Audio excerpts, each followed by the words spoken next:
Salam sejahtera, selamat beraktivitas kembali. Biarlah hari ini jauh lebih baik daripada hari kemarin.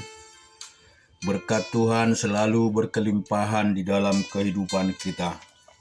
Kita juga akan renungkan dan membaca firman Tuhan di Markus 14 ayat 53 sampai 72.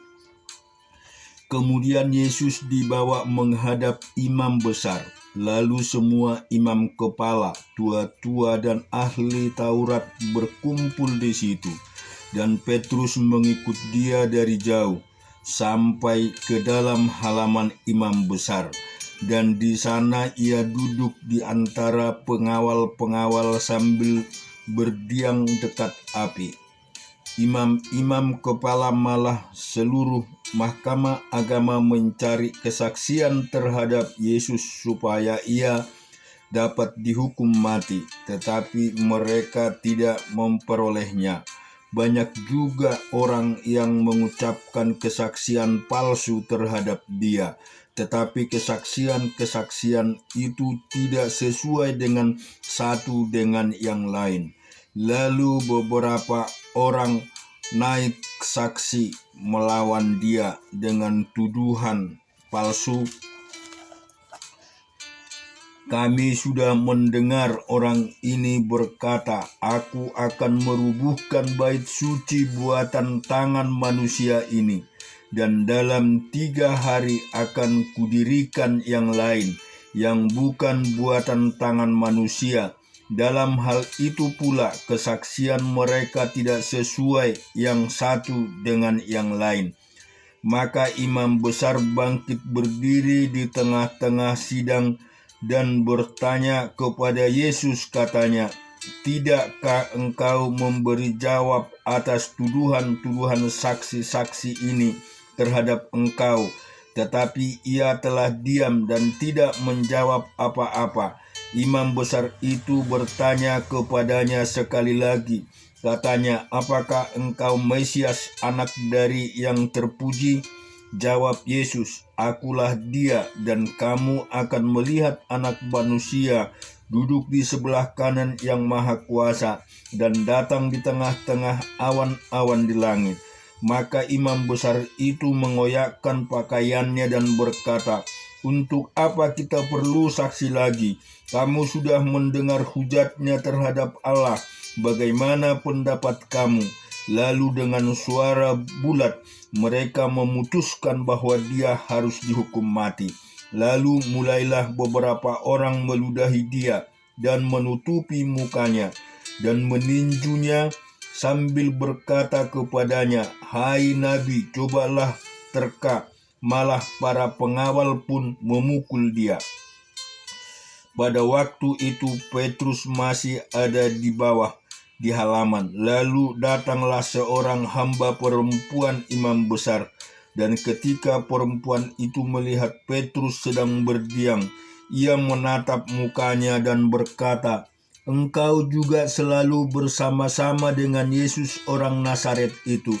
Tetapi ia menyangkalnya dan berkata, "Aku tidak tahu dan tidak mengerti apa yang engkau maksud." Lalu ia pergi ke serambi muka dan berkokoklah ayam. Ketika hamba perempuan itu melihat Petrus lagi, berkatalah ia pula kepada orang-orang yang ada di situ, "Orang ini adalah salah seorang dari mereka." Tetapi Petrus menyangkalnya pula. Tidak lama kemudian orang-orang yang ada di situ berkata juga kepada Petrus, "Engkau ini pasti salah seorang dari mereka. Apalagi engkau seorang Galilea." Maka mulailah Petrus mengutuk dan bersumpah, "Aku tidak kenal orang yang kamu sebut-sebut ini." Dan pada saat itu berkokoklah ayam untuk kedua kalinya. Maka teringatlah Petrus bahwa Yesus telah berkata kepadanya, "Sebelum ayam berkokok 2 kali, engkau telah menyangkal aku 3 kali." Lalu menangislah ia tersendu-sendu. Kemudian kita juga akan membaca dan renungkan di dalam Keluaran 20 ayat 1 sampai dengan ke-17. Lalu Allah mengucapkan segala firman itu, Akulah Tuhan Allahmu yang membawa engkau keluar dari tanah Mesir, dari tempat perbudakan. Jangan ada padamu Allah lain di hadapanku. Jangan membuat bagimu patung yang menyerupai apapun yang ada di langit di atas, atau yang ada di bumi di bawah, atau yang ada di dalam air di bawah bumi. Jangan sujud menyembah kepadanya atau beribadah kepadanya, sebab Aku, Tuhan Allahmu, adalah Allah yang cemburu, yang membalaskan kesalahan bapa kepada anak-anaknya, kepada keturunan yang ketiga dan keempat dari orang-orang yang membenci Aku. Tetapi Aku menunjukkan kasih setia kepada beribu-ribu orang, yaitu mereka yang mengasihi Aku dan yang berpegang pada perintah-perintahku. Jangan menyebut nama Tuhan Allahmu dengan sembarangan, sebab Tuhan akan memandang bersalah orang yang menyebut namanya dengan sembarangan.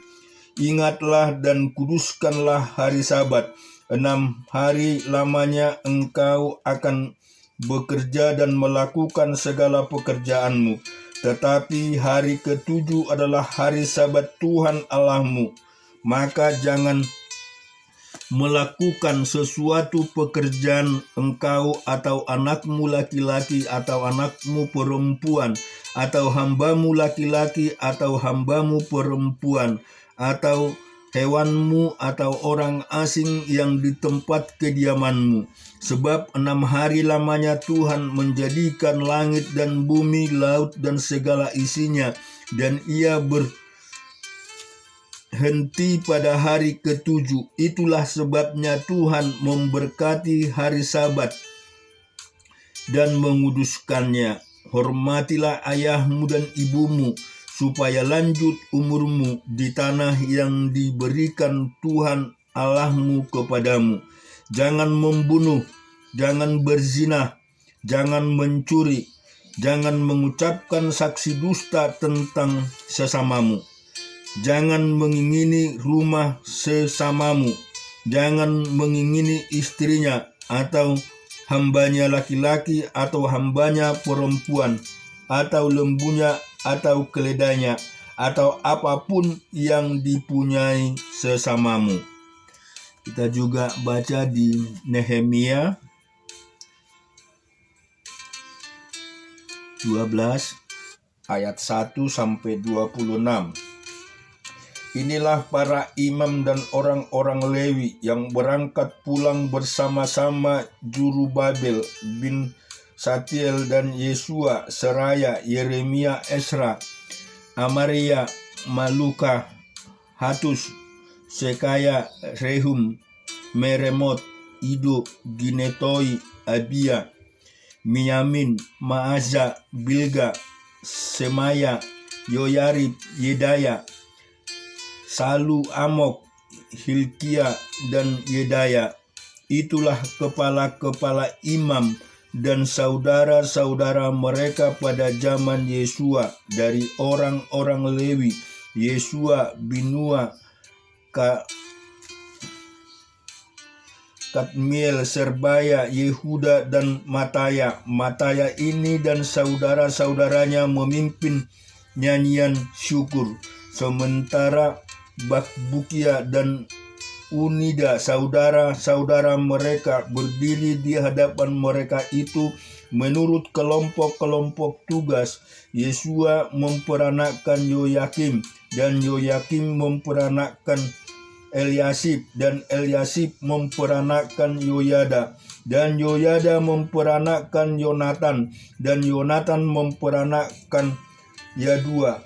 Pada zaman Yoyakim yang menjadi imam adalah kepala-kepala kaum keluarga ini: Meraya dari kaum keluarga Seraya, Hanaya dari kaum keluarga Yeremia, Mesulam dari kaum keluarga Esra, Yonatan dari kaum keluarga Amaria, Yonatan dari keluarga Meliku, Yusuf dari kaum keluarga Sebaya, Adna dari kaum keluarga Harim, Helkai dari kaum keluarga Merayot, Zakaria dari kaum keluarga Ido, Mesulam dari kaum keluarga Giniton, Zikri dari kaum keluarga Abia, dari kaum keluarga Miyamin, Piltai dari kaum keluarga Maazo, Samua dari kaum keluarga Bilga, Yonatan dari kaum keluarga Semaya, Matnai dari kaum keluarga Yoyarib, Uzi dari kaum keluarga Yedaya, Kalai dari kaum keluarga Salai, Heber dari kaum keluarga Amok, Asbaya dari kaum keluarga Hilkia, dan Natebel dari kaum keluarga Yedaya. Tentang orang-orang Lewi, para kepala kaum keluarga mereka tercatat pada zaman Eliasib, Yoyada, Yoyanan, dan Yadua, sedang para imam tercatat sampai pemerintahan Darius orang Persia itu. Kepala-kepala kaum keluarga anak-anak Lewi tercatat dalam kitab sejarah sampai zaman Yohanan bin Eliasib. Inilah para kepala orang-orang Lewi: Hasabia, Serebia, Yesua bin Karmiel, dan Yadura, Sadura. Mereka yang berdiri di hadapan mereka untuk menyanyikan puji-pujian dan syukur sesuai dengan perintah Daud, abdi Allah itu, kelompok di samping kelompok. Mataya, Bakbuya, Obaza, Mesulam, Talmon, dan Akub adalah penunggu-penunggu pintu gerbang yang mengadakan penjagaan di gudang-gudang perlengkapan pada pintu-pintu gerbang. Mereka itu hidup pada zaman Yoyakim bin Yesua bin Yoyadak dan pada zaman Bupati Nehemia dan Imam Esra ahli kitab itu. Juga kita akan baca di dalam Ester 9 ayat 1 sampai dengan 19.